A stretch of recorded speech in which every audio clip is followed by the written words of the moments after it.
రాజకీయం అంటే చిన్న ముచ్చట్న అవసరానికి తగ్గట్టు మాట్లాడాలి, అవసరానికి తగ్గట్టు కొట్లాడాలి, అవసరమైతే పార్టీలు మారాలి, అవసరం లేకపోతే పక్క పార్టీలను తిట్టాలి.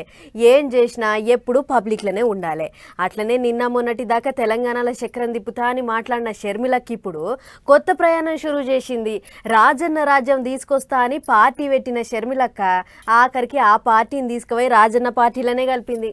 అన్నను కాదనుకొని అత్తగారింటికి వచ్చింది. తెలంగాణ కోడల్ని అని చెప్పి పార్టీ పెట్టింది. పబ్లిక్ లో రూవడిగా తిరిగింది. పార్టీని పరుగులు పెట్టించింది. అటు పోయింది ఇటు పోయింది. ఆఖరికి తండ్రి పనిచేసిన చెయ్యి పార్టీలనే కలిసిపోయింది షర్మిలక్క. వైఎస్ఆర్టీపీని కాంగ్రెస్ పార్టీలో కలిపి తాను కూడా 3 రంగుల కండువాగా అప్పుకున్నది. ఢిల్లీలో రాహుల్ సారు ఖర్గే సారు కండువాగా అప్పి పార్టీలో షరీకు చేసుకున్నారు. ఇక గిట్ల కండువాగా అప్పుకున్నదో లేదో అప్పుడే అక్క చెయ్యి పార్టీ ఎంత అంటే అంత అన్నట్టు మాట్లాడింది. Whatever responsibility the Congress party will give me, I will faithfully perform it. Congress party నాకు ఏ బాధ్యత ఇచ్చినా ఏపీఏ కాదు అండమాన్లో అయినా సరే నమ్మకంగా పనిచేస్తాం. కాంగ్రెస్ పార్టీ ఎలా నిర్ణయిస్తే అదే ఫాలో అవుతాం. ఆడ పని చేయమంటే ఆడ పని చేస్తా, అందులో ఏం తిప్పలేదు అన్నట్టు చెప్పుకొచ్చింది అక్క. అంతేకాదు ఇక నాయన పని చేసిన పార్టీలో పని చేసుడు మంచిగున్నది అన్నట్టు మాట్లాడింది షర్మిలక్క.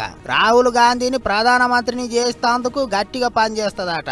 రాజశేఖర రెడ్డి గారి కళ, ఏ కళ అయితే రాజశేఖర రెడ్డి గారు రాహుల్ గాంధీని ప్రధానమంత్రిని చేయాలి అని మనస్ఫూర్తిగా కోరారో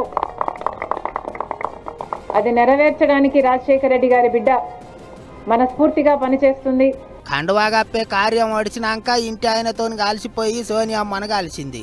ఏపీలో చెయ్యి పార్టీకి పెబ్బను చేస్తారని అంటున్న చెయ్యి పార్టీ వాళ్ళు ఇంకా బయటికి ఏ ముచ్చటైతే చెప్తలేదు. 2-3 దినాల్లో తెలుస్తుందట.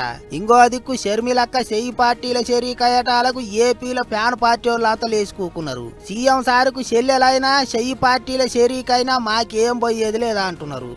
ఇప్పుడు ఎన్టీ రామారావు కూతురు పురంధరేశ్వరి గారు బీజేపీ పార్టీకి జాతీయ అధ్యక్షురాలుగా ఉంది.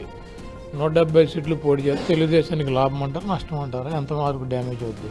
అలాగే ఇప్పుడు ఎన్టీ రామారావు కూతురు జాతీయ పార్టీ బీజేపీలో ఉంటే అక్కడ ప్రభావం చూపించినప్పుడు ఇక్కడ మాత్రం ఏం ప్రభావం చూస్తుంది? దానివల్ల ఎంత డ్యామేజ్ తెలుగుదేశానికి ఉంటుందో ఈ పార్టీ వలన, ఈ అధ్యక్షురాలు వలన మా పార్టీకి అంతే డ్యామేజ్ ఉంటుంది. తత్తిమ లీడర్లు కూడా గిట్లనే మాట్లాడిర్రు. ఎవళ్ళు వచ్చినా ఏపీలో ఫ్యాన్ పార్టీ వాళ్ళకు నష్టం లేదన్నట్టు చెప్తున్నారు. మరి ఇక ఏమవుతుందో చూడాలి.